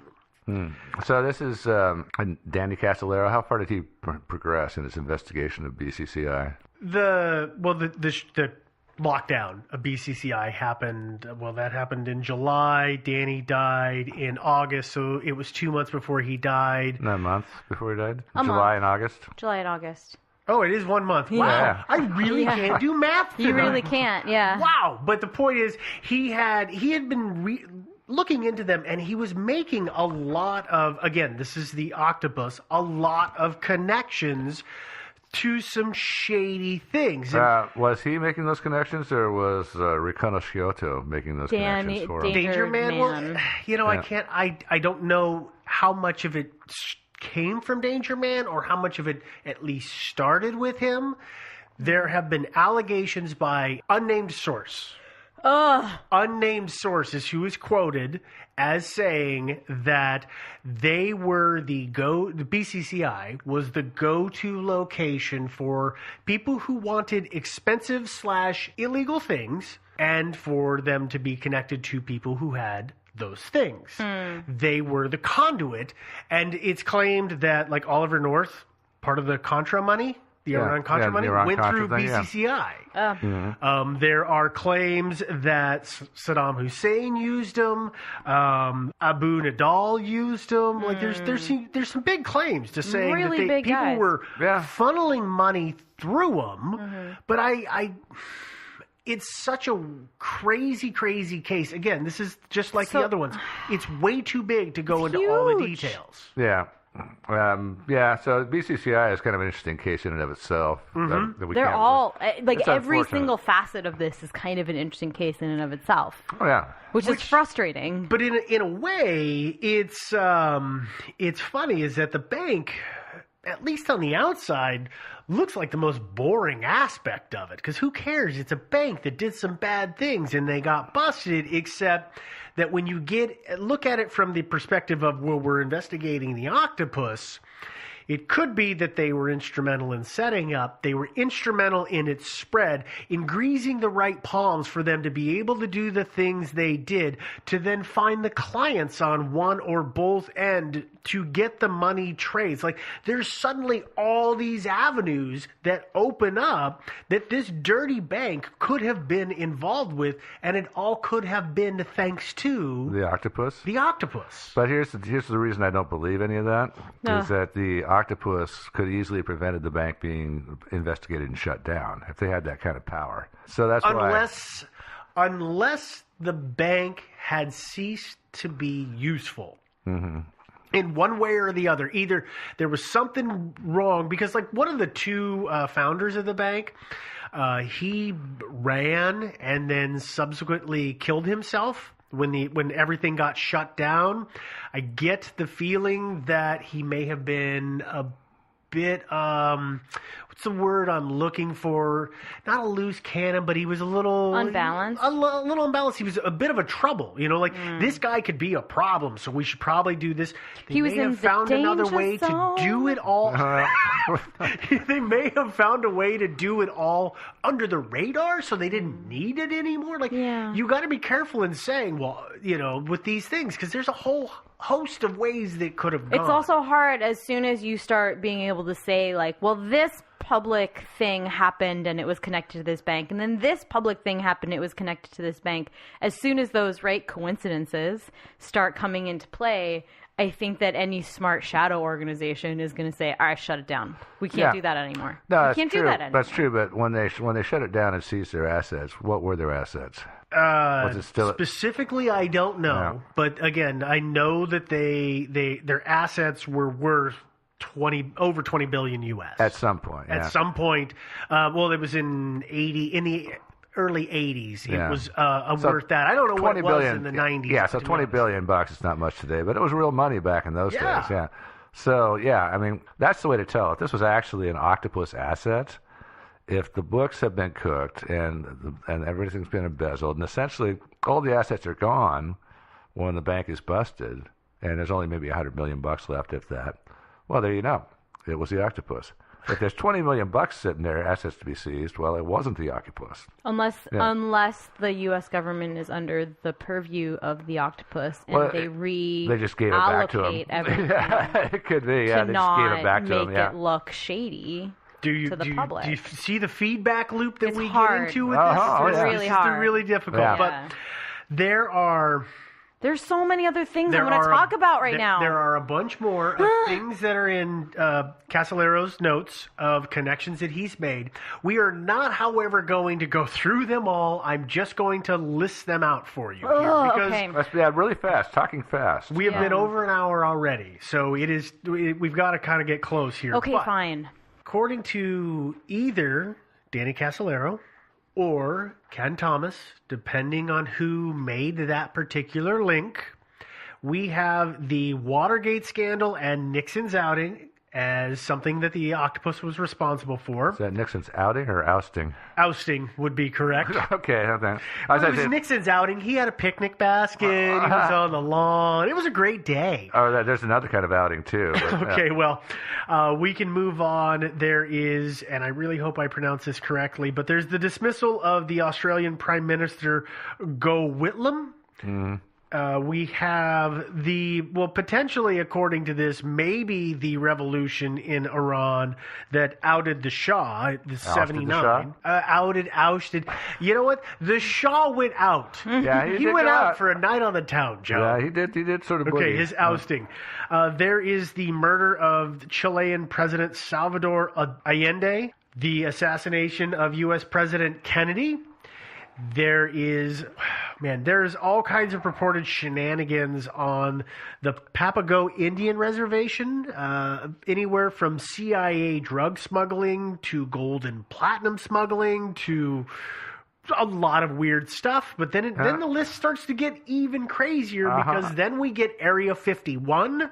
We have the Human Genome Project, and we have the death of Princess Diana. One of my favorites. I didn't know when we did that episode. Yeah, if only we had known, we might have solved it. But this is how you know that the Octopus is real, because they've actually, put up a bunch of web pages, and they keep grabbing all these accusations and tacking on loonier and loonier and loonier things, and so it's got to be the Octopus. Well, or it could be just random D-bags on the internet, I suppose.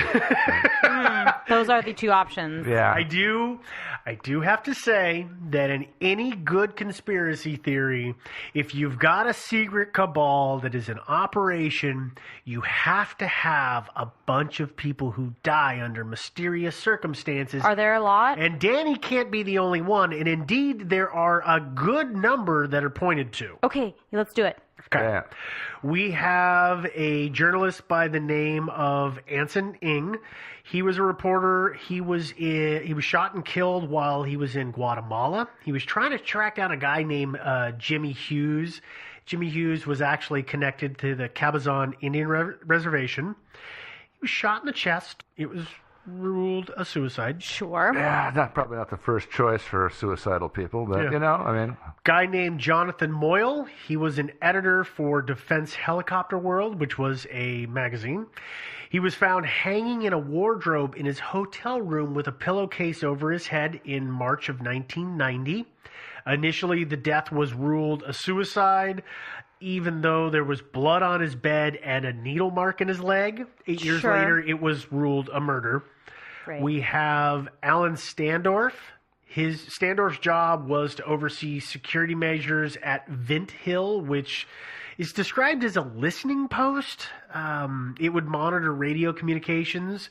He went home for the holidays in 1991 for the Christmas holiday, left his family, went home, and was found dead in the backseat of his car at the airport on the 4th of January, 1992. He died from blunt force trauma to the back of his head. That was ruled a suicide, right? I believe it was ruled a suicide, or they just had no leads on it. I feel like you're remember just which one. listing our next 20 episodes. Well, I don't have 20 people, thankfully. We have Larry Guerin. Larry was a private investigator who worked for Danger Man and was killed in 1987 while he was investigating the Inslaw case. That's according to Danger Man himself, I assume? Well, no, I believe that it is known, because he was a PI, it was known that he was looking into the Inslaw case, but his death, we don't really know what the deal was. We have another guy by the name of Paul Wiltshire. Wiltshire was a lawyer who died in, you see it called disputed circumstances on a regular basis. He died in disputed circumstances a month after he wrote a letter to the then newly appointed U.S. Attorney General Janet Reno. He was saying that the CIA was killing people to cover up its mind control experiments. HARP. And that Waco was the incident that happened in Waco, Texas, was one of those events. The point here is he wrote this letter and he said Waco was a cover-up.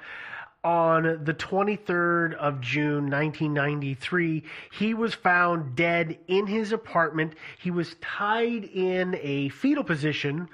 And by the way, he also had, as a lawyer, represented Danger Man, as well as another guy who was a pilot who said that he had flown George H.W. Bush to his meeting for setting up the October surprise. Okay.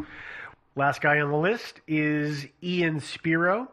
Spiro, possibly, I don't see any exact stuff on this, but he had worked for both the CIA and the British intelligence, and he's alleged to have worked on or with the campaign for October Surprise and the Iran-Contra affair. Oh, and the Lebanon hostage crisis.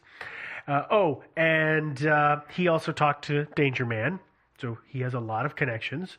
Well, his wife, his son, and his daughters were found shot to death on the 5th of October in 1992. 4 days later, he was found dead behind the wheel of his SUV.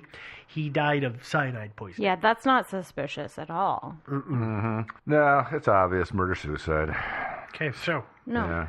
ladies and gentlemen, that is the story of Danny Casolaro. And the octopus. And the octopus, and a bunch of the pieces that are claimed to have linked The octopus. the octopus Which, to the death of Danny. I'm not quite seeing all the connections there. So we have two simple theories.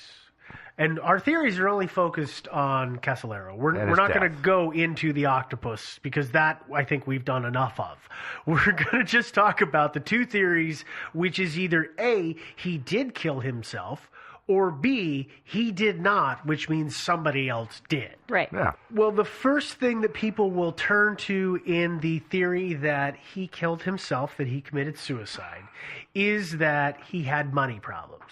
And he wasn't doing that great financially. Like I said before, he sold his interest in the magazine pretty early and could have gotten a lot more money had he waited longer. Yeah, he might have been a little depressed about that, huh? Possibly. He also had written a book, which was not a seller. In other words, he was not really making any money off of that book. But then again, his family had money, so he could have probably got some help from his family. Well, the thing about it is you don't know how often he's gone to his family for help in the past. He might just really not relish the idea of going back yet again. I never want to ask my family for money. No, who does? No. There are things that you will find about him. He had, they found out through the medical examination, the autopsy, they found out that he had multiple sclerosis, and he evidently had been given a diagnosis of that prior to, it sounds like at least 6 months prior to his death. It also sounds like he had a very, very mild case of it. but you will see that pointed to as a reason for him to have decided to end his life. Yeah, makes sense. It's a very minor case, though. But we also have things that we talked about before, which is there was nothing in his system of any significant amount in terms of drugs or alcohol. Yeah. Which kind of really deals a serious blow to the theory that somebody else did him because you would think that they would have easy route, drugged him, or got him drunk so that he was incapacitated and couldn't fight back. Yeah, because that's the whole thing, is there's no marks on his body, no signs of a struggle. Well, of course, if there had been a struggle, they could have straightened things up, I suppose, before they left. And then it's hard also, with the plastic bags, if you think, they kind of strangled him almost. I don't know how extensive the autopsies were, and if you were just strangled him till he passed out and then cut his wrists and then left. There's no sign of the struggle. Ligature mark. You would think You would that. think so, huh? Yeah, but I don't know. He would have struggled back. He would have fought back. The plastic bag over the head, for example, I'll buy that, but there's going to be bruises. There's going to be marks from where somebody gripped his arms and to really hold hard him down to so that they could hold the bag on his head. Yeah, and that's true. Here's the other problem. And this is one of the things that is a major mark against the fact that he was killed by somebody else. And that is the investigation that was done and into the scene in the bathroom. A pathologist, I want to say it's a pathologist. This guy's name I can never remember, and I've had a hard time finding his stuff. But basically, they gave all this information to a crime scene investigator and said, look at the blood spray.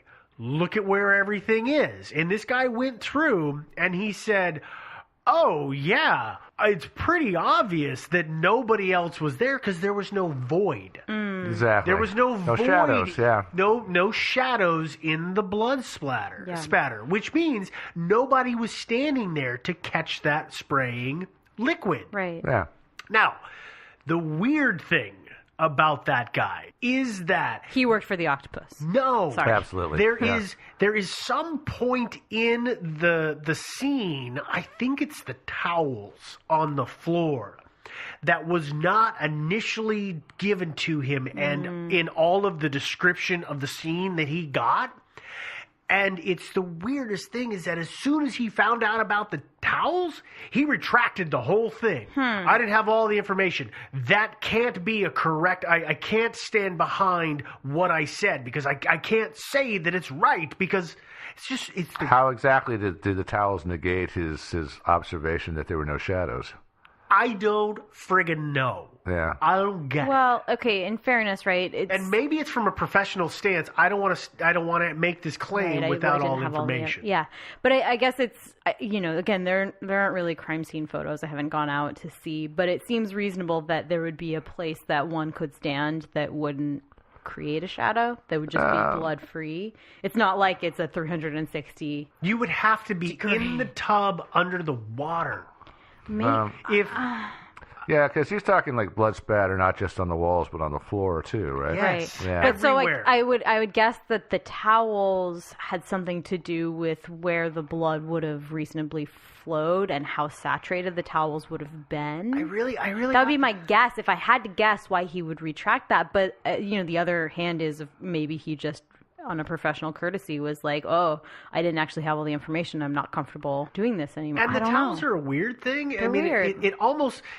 I almost got the impression that, I don't know about you, but from the way we've described it, I'm sure a lot of people are thinking, well, he did the deed in the tub. Mm-hmm. But it almost gave me the impression that he did at least the initial cuts while not in the tub, and then kind of had that... Have you ever done this? You start to make a mess and you have that initial panic of, I've got to at least kind of stem this and clean it up, and tried to clean it up and then realized the foolishness of what he was doing and then just went ahead and got in the tub and hung out?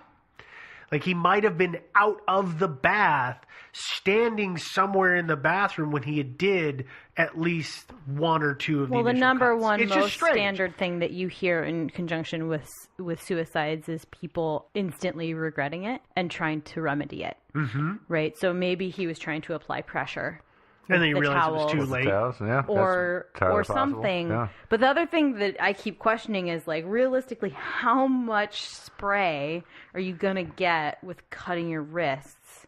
Like, how far up the wall can you reasonably expect your spray to go? I don't know. That's a good I don't question. know. Yeah. I know that if you hit an artery or you hit a vein correctly, I know that you can that blood will flow or spray quite a distance. Sure, it's like a jugular or something, but I just don't know if the blood flow in your wrist necessarily is like going to be spraying all over the place. I don't want to get too know. graphic about it. I mean, Yeah. I can think about like if you're clenching your fist Yeah, or that's something. fair. I mean, there's some ways that it possibly could go, but I don't know. I'm Yeah. not sure. Yeah. But, as far as the suicide theory goes, I would have to say that considering all the other murders that the octopus has been accused of, they didn't. His is kind of the most mundane. It's the most subtle. It's the only one where they really bothered to try to cover their tracks, if we were to believe those other ones. So Well, what are we and looking at here? Shot in the chest, hung but had needle marks in his leg. It was real murder. That's kind of subtle. Trauma,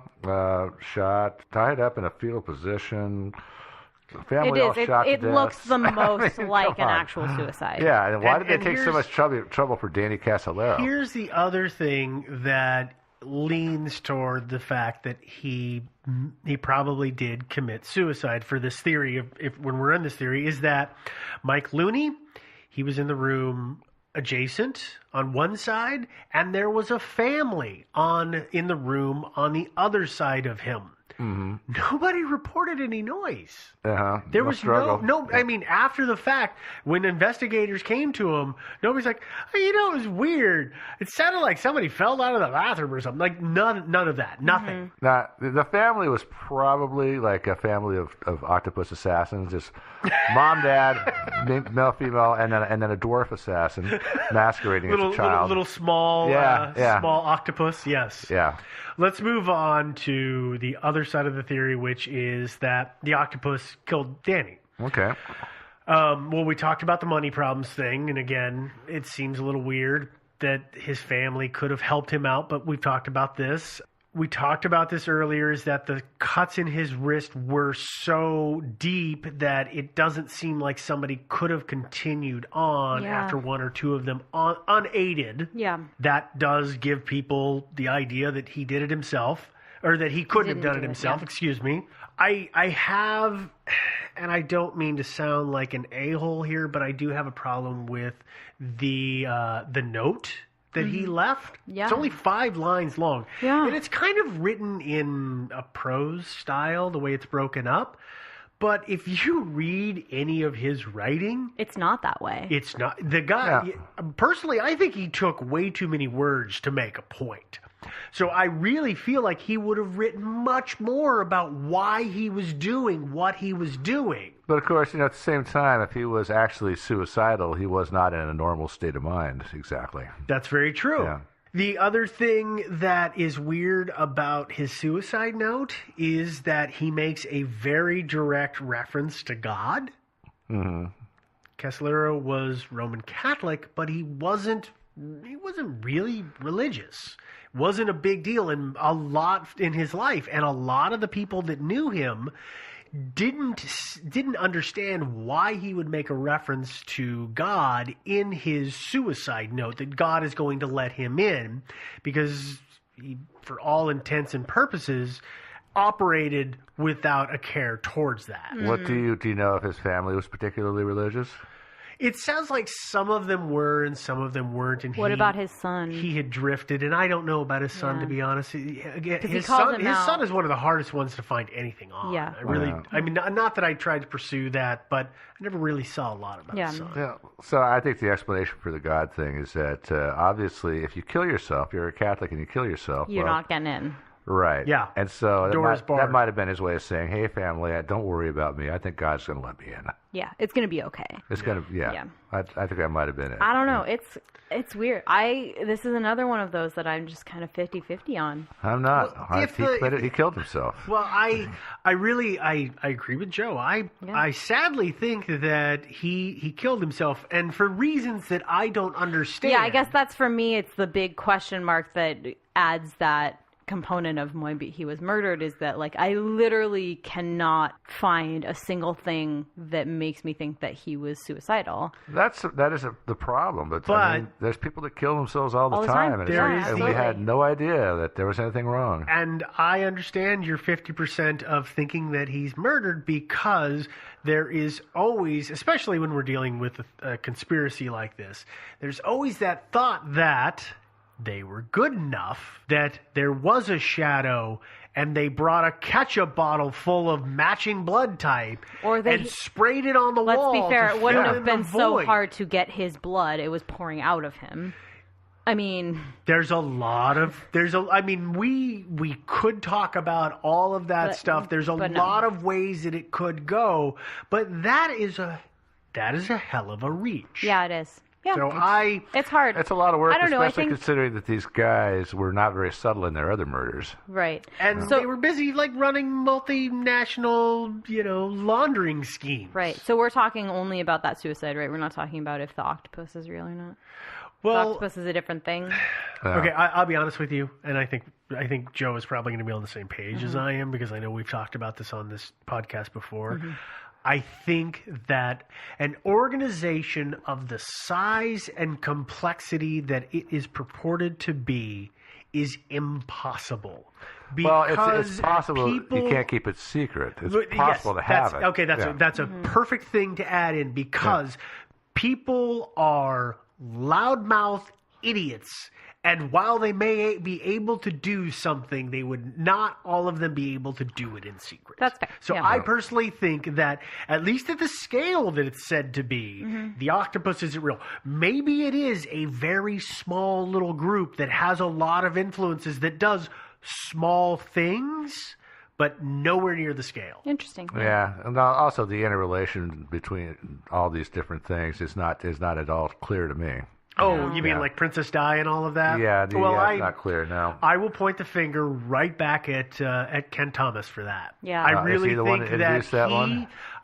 think that he got near the end of his book and said, "Oh crap, I have a word count to meet. Mm-hmm. Let's pull something else in." Yeah, absolutely. That's fair. Yeah. Yeah. Oh. You obviously have an opinion on the octopus. Oh no, I just think I'm curious what it is actually at this point. I just, I watched, my method of research on this was a lot of YouTube videos, because that, like, fits into my life right now. And I was watching a number of YouTube videos, and there were some that were even referencing these movies. I think you watched this as well. This one movie that was made in, like, 1946. That was talking about global business powers. Eight global business powers that really run everything. And like GE was one of them. GE is still one of them, right? So I think, when we run into things like this, I have a hard time going the full government conspiracy theory route, but I am willing to go there are powers in our world that run our lives that we may not be totally aware of. I'm totally willing to go there. So that's kind of where my hesitation comes in. I'm not fully tin hat on this guy, but I'm also like, I've got tinfoil in my drawer that I'm ready to pull out if need be. Well, you got to keep some of that stuff around. Yeah, you gotta. It's handy for cooking too. Common knowledge. Right, but so that's where that kind of comes in for me, is that, like, I'm not willing to say that any or all of this stuff is conspiracy stuff. I'm not even willing to say the octopus is real, but I don't know. There might be something like it. There might be something similar to it. And it may not be as nefarious or consciously nefarious as we want to assume. But definitely there are things that run our lives that we don't know about. Well, probably. I think the most likely Danny was probably being fed most of the stuff by Danger Man, a.k.a. Riconosciuto. Yeah, he is amazing with the things that he says. It really is. Yeah. And I think that I don't think he was murdered, because if he and his research were such a threat to the octopus, then they obviously would have found his notes and gotten rid of them. They didn't do that. They didn't bother. I mean, here they go. This guy is such a danger to them that they engineer this perfect murder that looks so much like a suicide, and they don't bother to go find all of his notes and information and destroy that stuff. Yeah. Yeah, they didn't. Yeah, that's a good point. Yeah. So Yeah. I think it was a suicide. Yeah. It's sad, I'm not pro suicide. No, I'm not either. And Yeah. I sadly, I is doing all of the research that I did. I kind of feel like maybe he went down a track that he shouldn't have gone down, and that was not a good move for him personally. I guess not from any outside influence. the other thing that we're not necessarily discussing is that the possibility that he killed himself because someone from an organization said, "Hey, we know what you're doing. Stop doing that." Or, threatened or whatever. And again, it's not, I wouldn't say that that's a reasonable assumption to make. You know what? No, and I had the very same thought process. I had that he committed suicide under duress. Somebody prompted him to do it. Yeah, we're going to murder your family. But I got to be honest with you. If somebody said, Steve, you have to commit suicide or we're going to kill everyone you know, I would probably do it. But you know what else I would do? I would get blitzed in the process. I would be so loaded before I did it, so that I wouldn't to try and make sure I don't feel anything. And he was not in that position at all in terms of things that he'd ingested. Yeah, I guess I wasn't assuming the Steve, you have to kill yourself, or it'd be like, hey Steve, we know what you're doing, and if you keep doing it, we're gonna kill all your family. So printer attraction for everything you've ever done. That you would be in that kind of moral quandary of, well, do I don't know. No, I know where you're going. So, but the thing about it is that if you're in that sort of situation, if I was anyway, I would be writing a letter or two, and to my family at least, and saying, "Hey, don't believe my suicide note." But didn't he say that? Didn't he say at one point? I'm he did say that if something happens to me, don't buy it. Don't believe that it was a suicide. He did say that to his brother. He did say that. So, but I'm just saying. But I mean, he might have actually. He might have been just joking around. Well, yeah, I mean, he might have been actually. Guys, there's a million ways that this could totally go, can. And we could keep hashing out a bazillion little what ifs. Yeah. But I think instead what we need to do is we need to wrap it up. We could wrap it up. No, it's gone on for too long. Okay. I think that Danny committed suicide. Yeah. Final verdict. Okay. Yeah. So, you are more than welcome to tell us what your theory is, both in relation to the death of Danny Casolaro, and whether Danger Man's telling the truth, and what the heck, even if the octopus really exists, you can do that. If you are the octopus, give us a call. If you are the octopus, please stay away from our email address. That email address is thinkingsidewayspodcast@gmail.com. I tell you that because, well, I'm afraid that you're going to hurt us, but they already know our email address, so we're kind of They know everything about us, dude. Damn! Well, they're outside the door right now. Crap! We have this episode and all episodes on our website, along with links to some of our research, which that website is thinkingsidewayspodcast.com.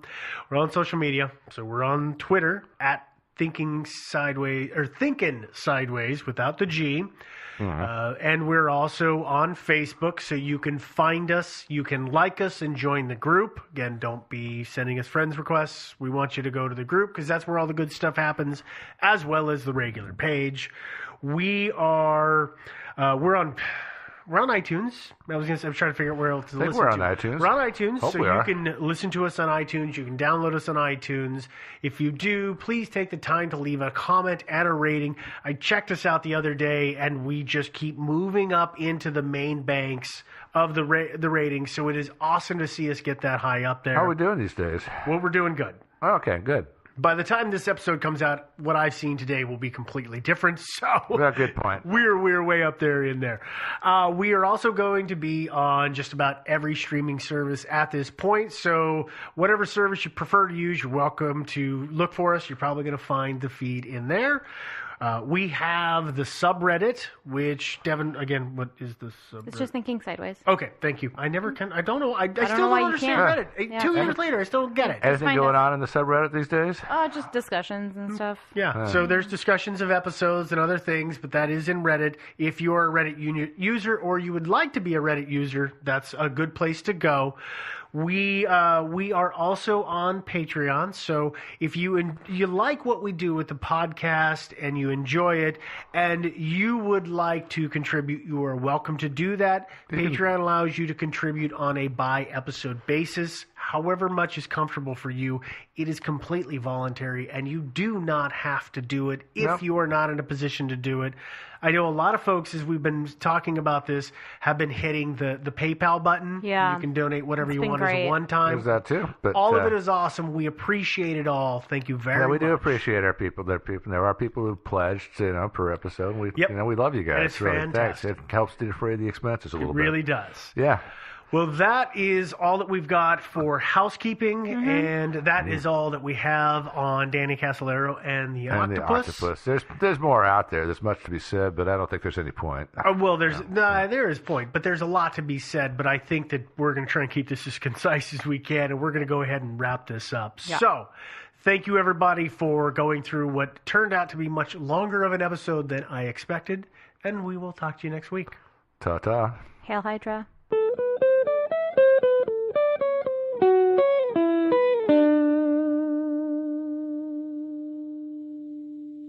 Hail Hydra. Did you say Hail Hydra or Heil Hydra? Said Hail Hydra. Okay.